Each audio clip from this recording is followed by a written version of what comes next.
NPWP mereka akan otomatis non efektif. Langsung otomatis. Iya.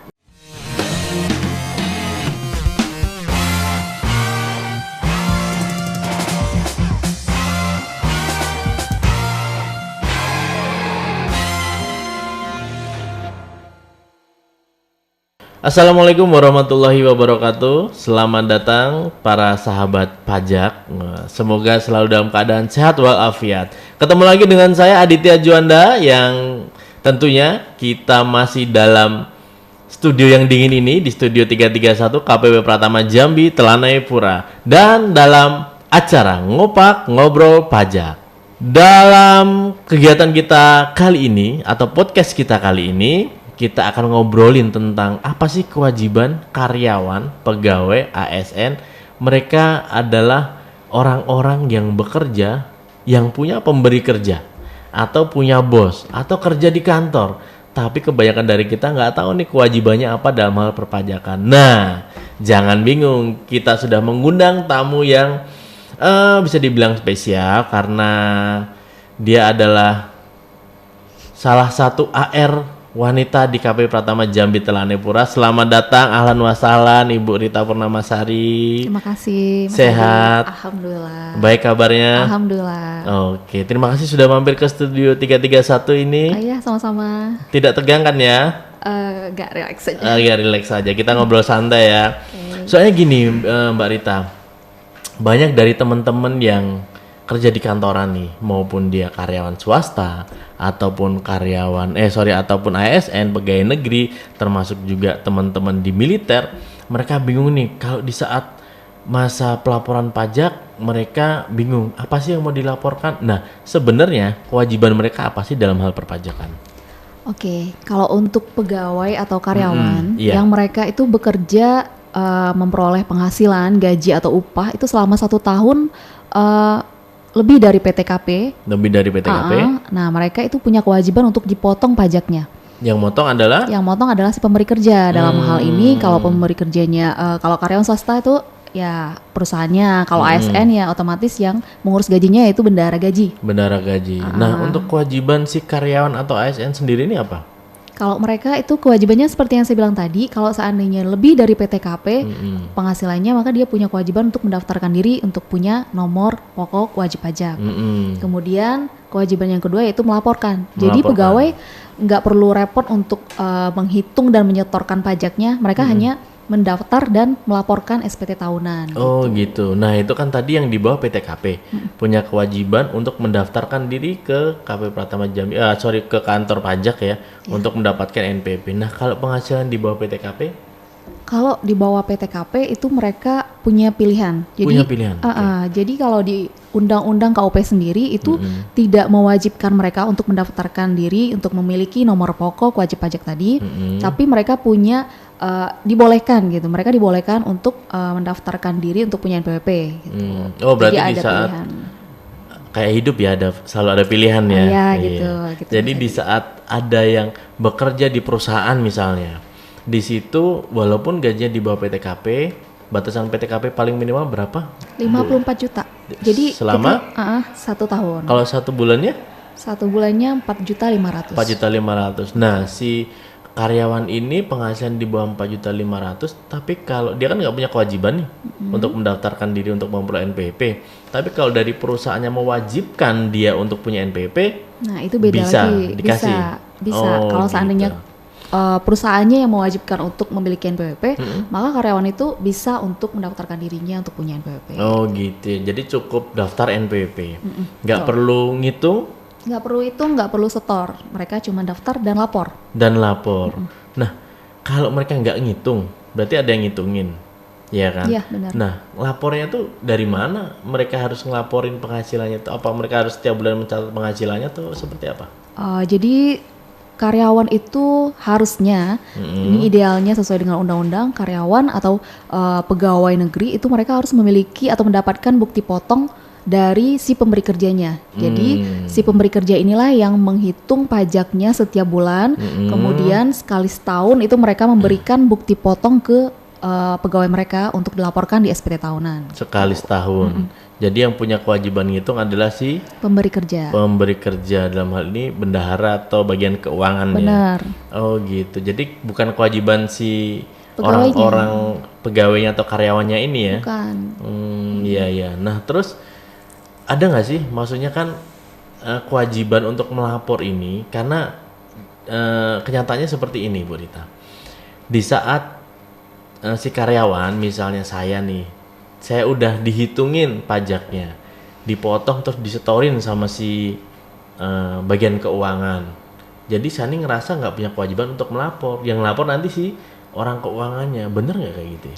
Itu salah banget ya, salah banget. Jadi memang banyak banget yang animo di masyarakat itu, apalagi khususnya pegawai, itu mereka merasa kalau udah diurusin sama bendara nih, Iya, katanya bener, ASN bener. udah diurusin sama bendara, udah laporin, ini lapor-lapor Iya. apa lagi sih? Nah ketika udah dapet surat cinta dari KPP, nah mereka bingung, ini kok kami didenda, kan kami udah diurus sama bendara. Padahal yang diurus sama bendara hanya sebatas bukti potong. Bukti potong. Pelaporannya belum, pelaporan itu masing-masing ke pegawainya. Kewajiban pelaporan melekat di masing-masing pegawai atau karyawan itu ya. Benar. Oh, jadi si bendahara ngasih bukti potong sebagai bahan atau dasar si karyawan untuk melaporkan SPT tahunannya. Iya, benar Oh sekali. gitu. Di saat nanti ada keterlambatan atau tidak lapor, yang kena sanksi adalah si Pegawainya, pegawainya, bukan si bendahara. bukan. Oh, jadi kalau bendahara dimintain tolong dong laporin, bisa nolak ya? Ya bisa Karena lah, bukan karena kewajiban bukan dia. kewajiban dia, iya. Oh, seperti itu. Nah, oke. Terus lapornya gimana nih? Lapornya sekarang udah nggak perlu khawatir lagi. Sekarang kita nggak perlu berjibaku dengan kertas lagi karena Paperless. pelaporan, iya paperless Oke. banget sekarang. Lapor sekarang udah bisa online lewat situs https://djponline.pajak.go.id. Bisa diulang? https://djponline.pajak.go.id. djponline.pajak.go.id. Jadi di situ nanti ada menu namanya e-filing. Jadi pada saat si karyawan sudah memiliki NPWP, kemudian udah ada kewajiban pelaporan SPT, Iya. karyawan harus memiliki namanya EVIN dulu. EVIN bisa diurus ke KPP terdekat. Susah nggak ngurusnya ya? Enggak, hanya membutuhkan NPWP dan KTP aja sama formulir isiannya. Gitu. Kalau belum pernah mengajukan EVIN ya? Iya benar. Kalau lupa? Nah sekarang untuk lupa EVIN, persyaratannya sama dengan pada saat kita ngelaporin, mengaktifasi EVIN. Berarti nggak perlu khawatir lagi masalah pelaporan. Teman-teman di KPP Pratama siap membantu Siap membantu. sampai dengan laporan berhasil. Iya benar. Kalaupun misalnya mentok atau masih ada keraguan setelah bertanya di helpdesk, pegawai itu bisa langsung bertanya juga ke AR-nya. Jadi setiap WP, setiap wajib pajak itu memiliki AR sendiri, account representatif. Jadi mereka tugasnya untuk mengawasi wajib pajak mereka. Kemudian mereka juga bisa membantu terkait dengan keluhan-keluhan wajib pajak. Gitu. Oh gitu ya. Siap. Berarti tapi kalau mau mereka mencoba mandiri bisa dengan ngelihat Nonton tutorial. video tutorial Iya. ya. Yang ada di YouTube ya, udah banyak beredar ya. Benar. Oke. Mbak Rita, kalau tidak melaporkan SPT tahunannya, ada nggak sih sanksinya untuk karyawan dan PNS atau ASN lainnya? Pastinya. Kita tahu bahwa lapor SPT itu adalah kewajiban. Betul sekali. Jadi menurut undang-undang yang ada itu setiap orang pribadi yang tidak melaporkan SPT tahunan ataupun melewati batas waktu penyampaian SPT tahunan yaitu 31 Maret, nah mereka dikenakan sanksi administrasi sebesar 100.000 gitu. 100.000. Untuk batas pelaporan tanggal berapa sih untuk ASN, karyawan atau untuk orang pribadi? Nah, kalau tahun lalu kita kan juga masih pandemi ya, Betul. awal-awal pandemi Iya malah. bener, masuk ke sini nih bulan 3 ya, kalau di Jambi ya. Iya terus. Nah, tahun lalu itu ada kebijakan dari Direktorat Jenderal Pajak sendiri bahwa pelaporan SPT tahunan untuk orang pribadi itu dimundurkan sampai 30 April. Tapi untuk tahun ini belum ada aturan terkait yang menegaskan bahwa memang pelaporan SPT tahunan untuk orang pribadi ini dimundur. Jadi untuk sampai saat ini masih sampai 31 Maret.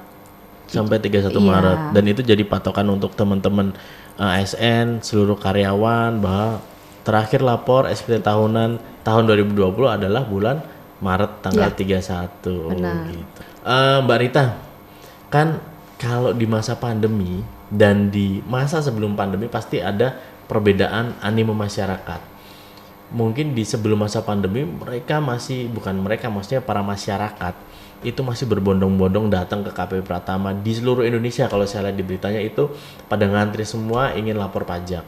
Nah, kalau di masa pandemi ini kan semua dibatasi, termasuk pertemuan tatap muka antara wajib pajak dengan teman-teman di kantor pajak. Nah, kira-kira ada nggak sih saluran khusus yang dibuat KPP Pratama Jambi Telanepura khususnya untuk menanggulangi ini? Ada pastinya. Ada ya? Itu untuk semua informasi terkait perpajakan di KPP Telanai itu kita selalu update. Nah, kita update-nya itu di Instagram. Di IG. IG-nya itu Pajak Jambi Telanai. Pajak Jambi Telanai. Nanti semua wajib pajak apabila ada informasi yang ingin diketahui terkait perpajakan nanti bisa langsung aja cek ke IG tersebut. Iya. Saya pernah juga tuh mampir ke IG Jambi Telanai ya. Di situ kalau tahun lalu sih ada jadwal kelas pajak. Benar. Yang untuk tahun ini masih ada? Tahun ini ada, tapi kelas pajak itu online. Oh, kelas pajaknya online. Tapi tetap ada jadwal kelas pajak tetap ya? Tetap ada, tapi online itu lewat Zoom. Atau juga kadang kita juga live Instagram atau live YouTube gitu. Oh gitu ya. Jadi di samping kita belajar mandiri lewat tutorial, di samping kita datang ke KPP ke Helpdesk tadi ya. Benar. Kita juga buka layanan lewat Zoom. Di update-nya di Instagram, Pajak Jambi Telanai, Pajak Jambi di IG Telanai. Pajak Jambi Telanai. Oke. Terakhir untuk Mbak Rita, ada yang mau disampaikan untuk para wajib pajak khususnya karyawan ASN, TNI dan Polri di wilayah Jambi khususnya? Kebetulan saya diamanahi untuk mengawasi wajib pajak bendara ya. Bendara. Jadi banyak banget keluhan yang masuk ke saya. Mereka bilang, saya kan gak wajib lapor, saya penghasilan saya di bawah PTKP, gitu katanya kan. Sementara mereka punya NPWP. Nah, pesan saya, setiap ASN yang sudah memiliki NPWP, walaupun penghasilannya masih di bawah PTKP, tetap lapor aja secara teratur. Kenapa? Karena kalau seandainya mereka nggak lapor dalam beberapa tahun berturut-turut, NPWP mereka akan otomatis non-efektif. Langsung otomatis? Iya. Berarti sekali punya NPWP, laksanakan aja kewajibannya yaitu pelaporan. Benar. Toh juga nggak ngitung, nggak nyetor ya? Benar. Karena udah dipotong ya? Oh gitu ya. Jadi untuk para bendahara kita juga minta aware-nya ya tentang masalah penerbitan bukti potong ya A1 dan A2 ya. Iya, sebagai benar. bahan teman-teman karyawan atau ASN untuk lapor SPT tahunan ya. Iya, kalau Bapak Ibu semuanya belum dapat bukti potong, minta bukti potongnya ke bendahara. Ke kantor pajak nggak bisa? Nggak bisa, karena yang membuat bukti potong adalah si pemberi kerja. Oh gitu ya. Takutnya ada yang datang ke sini, saya bukti potong nggak ada, minta dong gitu. Oh, iya. Nggak bisa ya? Minta maaf banget, pasti kita tolak. Oh gitu, karena yang menerbitkan adalah si pemberi kerja. Pemberi kerja. Kantornya ya. Oke, Mbak Rita, terima kasih sudah mampir ke Studio 331. Terima kasih juga. Lancar buat pekerjaannya, semoga selalu sehat. Amin. Jangan lupa 3M, mencuci tangan menggunakan sabun, memakai masker dan menjaga jarak. Oke. Sekian episode kita kali ini. Kita akan bertemu lagi tentunya dengan topik-topik yang lebih menarik di Ngopak Ngobrol Pajak.